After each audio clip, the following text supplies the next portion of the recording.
Continuamos con el panorama general del tema ¿qué es la teología reformada? Hace un tiempo publiqué un libro titulado Gracia desconocida y la frase del subtítulo de este libro es el corazón de la teología reformada. Lo que estoy tratando de hacer es seguir el bosquejo del libro, el cual detalla a mayor profundidad todo lo que voy a decir en este breve resumen. En nuestra primera sesión vimos que la teología reformada es una teología.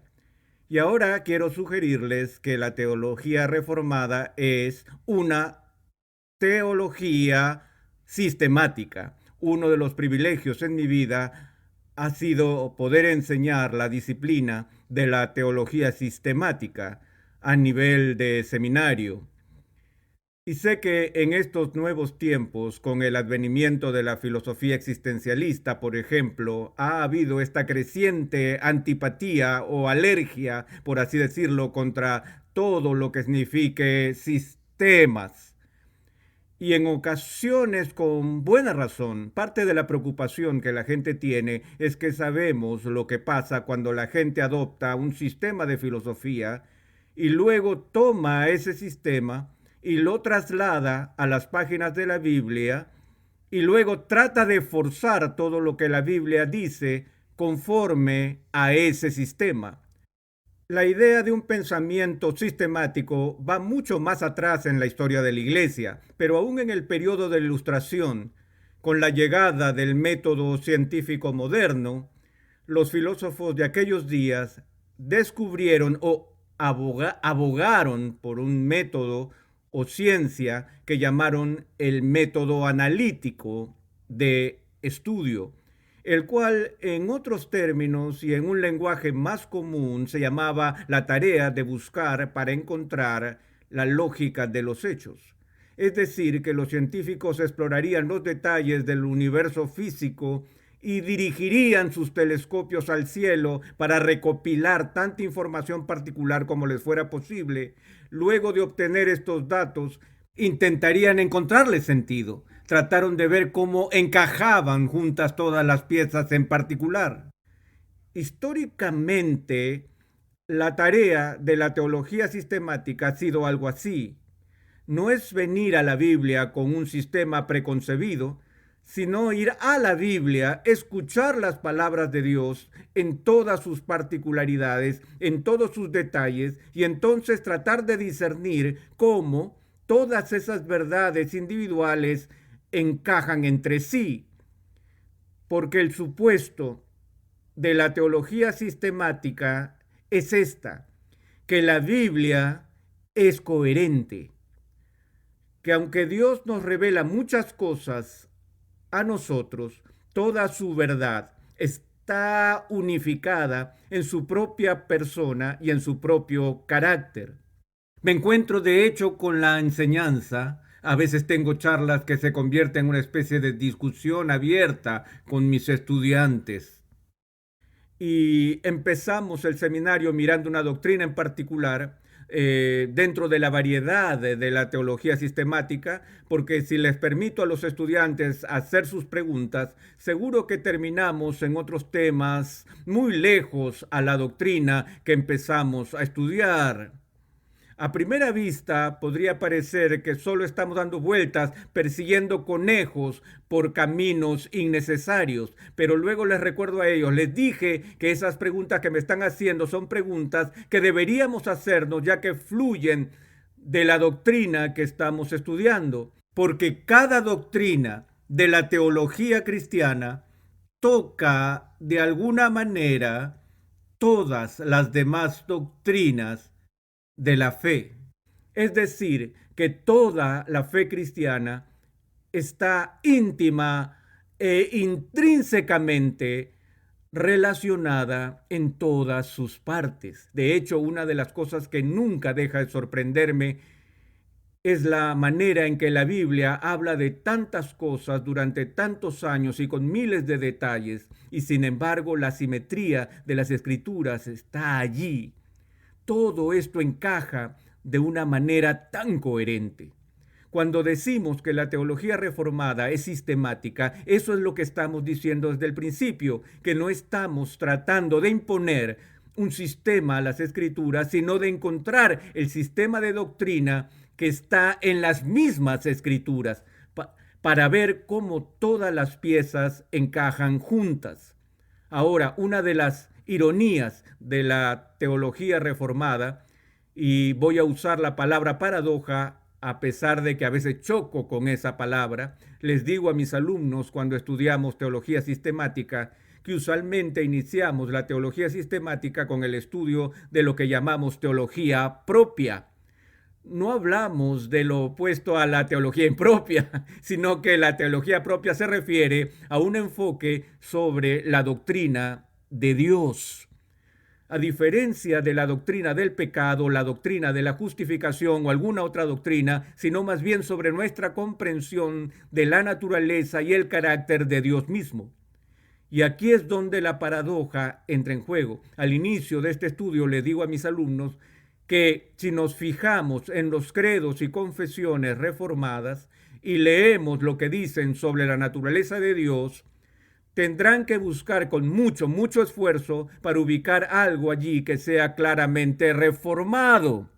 Me refiero a las confesiones de los metodistas y luteranos y episcopales, y todas las demás denominaciones tienen básicamente el mismo contenido y las mismas afirmaciones en sus credos. Todos decimos que Dios es eterno, todos creemos que Dios es invisible, que Él es espíritu, que Él es inmutable, omnipotente, omnisciente y todas esas cosas de las que hablamos con respecto a los atributos de Dios. Por eso digo, por un lado, no hay nada particularmente distintivo de la doctrina de Dios en la teología reformada que haga la teología reformada diferente de otra teología.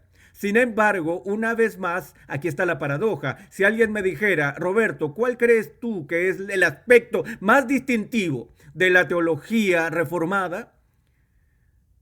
No dudaría en responder a esa pregunta diciendo, es nuestra doctrina de Dios. Ustedes dirán, espera un minuto, me estás mareando con todo esto. Acabas de decir hace un momento, te oímos decirlo, que no hay nada particularmente distintivo entre la doctrina de Dios y la teología reformada. Y ahora estás diciendo que al mismo tiempo, paradójicamente, lo que más distingue a la teología reformada es su doctrina de Dios. ¿Qué está tratando de decir? Puedo ver las caras de asombro en aquellos que están sentados justo frente a mí en este mismo instante, cuando hago esta afirmación aparentemente contradictoria y resalto aparentemente. Permítanme tratar de aclarar esto y explicarles lo que quiero decir. Todos los cristianos tienen una afirmación de credo básicamente ortodoxa acerca del carácter de Dios. Pero lo que creo que sucede con frecuencia en otras teologías es que cuando se desvía la atención hacia otra doctrina, hay una tendencia a olvidar su afirmación sobre el carácter de Dios. Y la doctrina de Dios es solo una de muchas doctrinas de la fe, más que la doctrina dominante de la fe. Por ejemplo, nunca en mi vida he conocido un cristiano que me mire a los ojos y me diga que no cree que Dios es soberano. Los cristianos, en esencia, están bastante dispuestos a afirmar la soberanía de Dios. Pero si orientamos el debate en relación a la soberanía de Dios, por ejemplo, con la doctrina de la elección, con las doctrinas de la gracia, en muy poco tiempo habrá una controversia muy seria sobre la naturaleza de Dios. Dios establece todo lo que va a ocurrir. ¿Sabe Él todo lo que va a pasar antes que suceda? Una vez más, si volvemos a preguntar si crees que Dios es omnisciente, la mayoría de los cristianos dirán que sí. Pero luego, cuando exploramos lo que significa que Dios lo sabe todo, ¿estamos hablando de lo mismo? ¿Estamos diciendo que Él lo sabe simplemente porque Él tiene percepción de genio? ¿O decimos que Él sabe todas las cosas porque Él ordena todas las cosas? Es decir, ¿cuál es la relación entre su soberanía con su conocimiento? En teología reformada constantemente probamos nuestra doctrina, volviendo a nuestra comprensión fundamental del carácter de Dios. Y realmente creo que es el único factor central de la teología reformada. O sea que está incansablemente comprometida a mantener la pureza de la doctrina de Dios a través de todos los demás elementos de nuestra teología. Ahora, hay algunas otras cosas que quiero decir sobre la teología reformada, y es que la teología reformada no solo es sistemática, la teología reformada es católica. Ahora, ¿qué quiero decir cuando digo que la teología reformada es católica? Por lo general pensamos en la reforma como una protesta contra el catolicismo. Pero recuerden que la teología que surgió y que se puso al frente del escenario en pleno siglo XVI no fue algo que se inventó por primera vez en el siglo XVI. Fue una reforma, no una revolución. Fue un intento en el siglo XVI de recuperar la fe histórica, apostólica y cristiana. Y en el tiempo de la Reforma, prácticamente todas las iglesias que surgieron de allí continuaron abrazando las verdades católicas de la fe cristiana, es decir, las verdades que abrazaron y confesaron los cristianos de todas las tendencias, de todas las denominaciones y de todas las tradiciones. Quiero decir que aquí la palabra católica no se refiere a la Iglesia romana ni a la Iglesia católica rusa o algún otro grupo particular, sino más bien que el término se usa en el sentido original de su significado universal, toda la Iglesia. Por ejemplo, en los primeros siglos, la Iglesia tuvo que convocar concilios claves para hacer frente a los principales problemas teológicos por las amenazas de las grandes herejías, como la controversia ariana en el siglo IV, la controversia monofisita en el siglo V y así por el estilo. Fue en estos grandes concilios, como el concilio de Nicea, donde la deidad de Cristo se abrazó y confesó firmemente. En el siglo V, durante el concilio de Calcedonia, la Iglesia confesó su fe, que Cristo es verdadero hombre y verdadero Dios. Ahora, las afirmaciones del cristianismo histórico acerca de la Trinidad, la deidad de Cristo, la expiación de Cristo, estas son afirmaciones que son compartidas por todos los grupos cristianos ortodoxos históricamente. Esas afirmaciones se encuentran históricamente en todos los credos de las diversas denominaciones. Así que tanto los luteranos como metodistas, episcopales y presbiterianos históricamente tienen un gran grupo de doctrinas en común que comparten entre todos ellos. Y esa esencia común del pensamiento cristiano es la base sobre la que descansa toda la teología.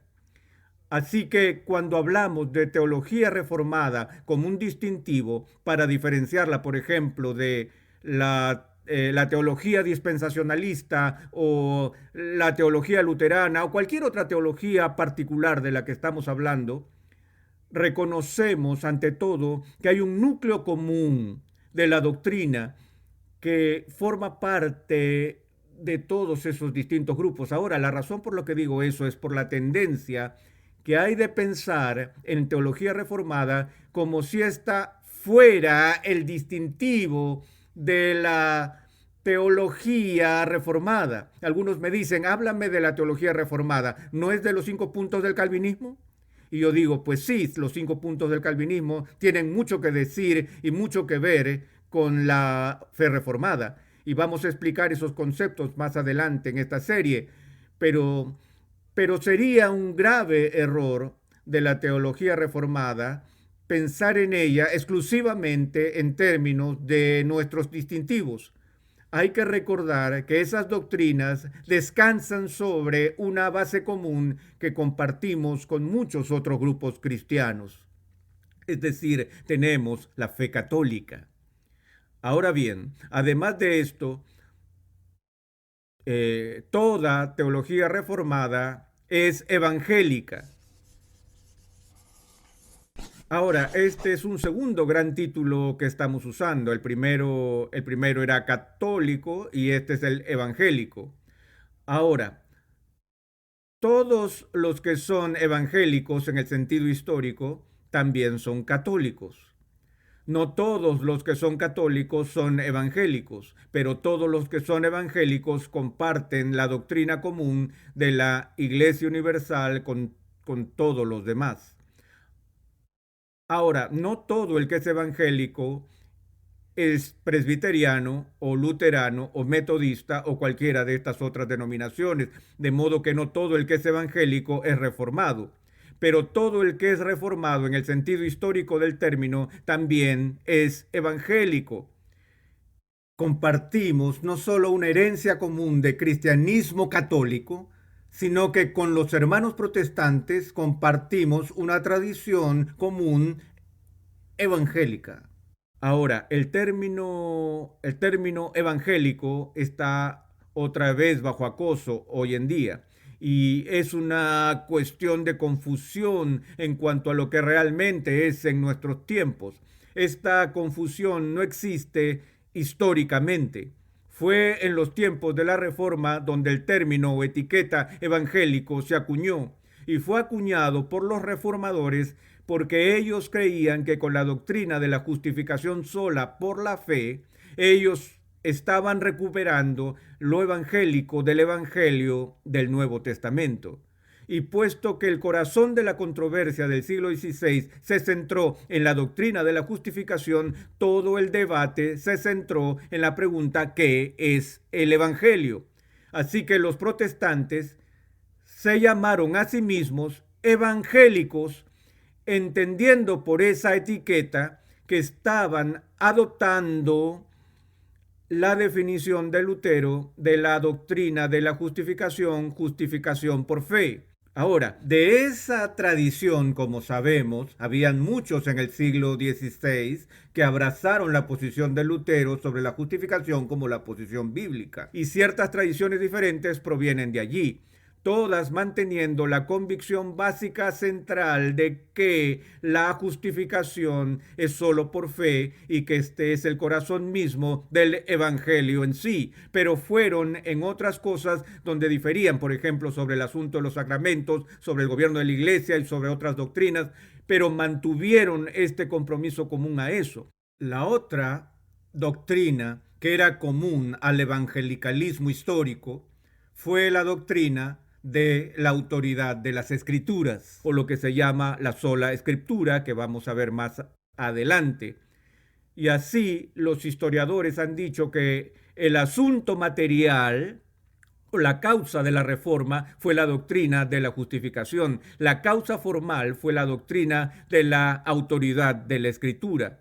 Y una vez más, la reforma vio una fragmentación de numerosos grupos de protestantes.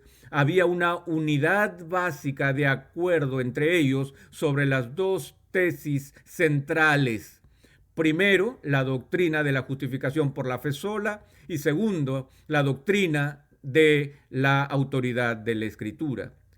Así que ahora vamos a la tercera etiqueta, que es reformado. Cuando usamos esta etiqueta, estamos haciendo otras distinciones en la taxonomía de la teología. La taxonomía es la ciencia de la clasificación.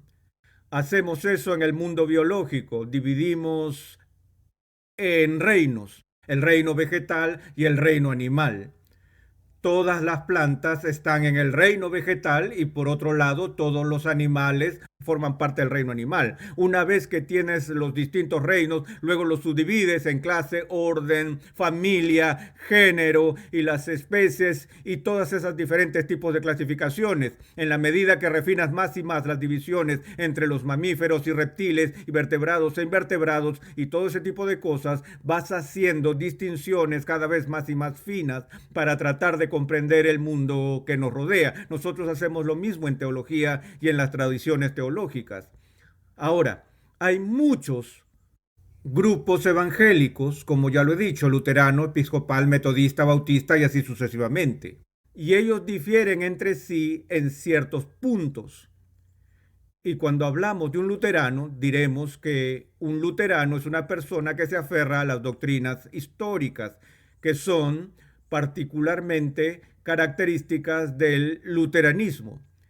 Ellos también son evangélicos y también son católicos.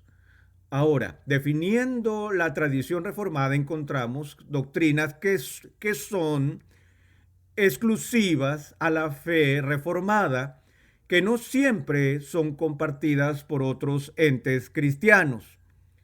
Por eso, cuando decimos que alguien es reformado, estamos diciendo todo al mismo tiempo que esa persona abraza distintivamente los credos reformados de la historia, como el Catecismo de Heidelberg, la Confesión de Bélgica, la Confesión de Westminster y así sucesivamente. Además, comparten una herencia evangélica común con otros creyentes y todo el tema se basa en el fundamento católico. Y a modo de preparación, tenemos que tener cuidado de no pensar que lo reformado y solo esto es la fe reformada. Porque la fe reformada, a pesar de que tiene sus propias características distintivas, contiene en sí doctrinas unificadoras con otros cristianos, con todos los evangélicos y con los que retienen las verdades católicas del cristianismo histórico.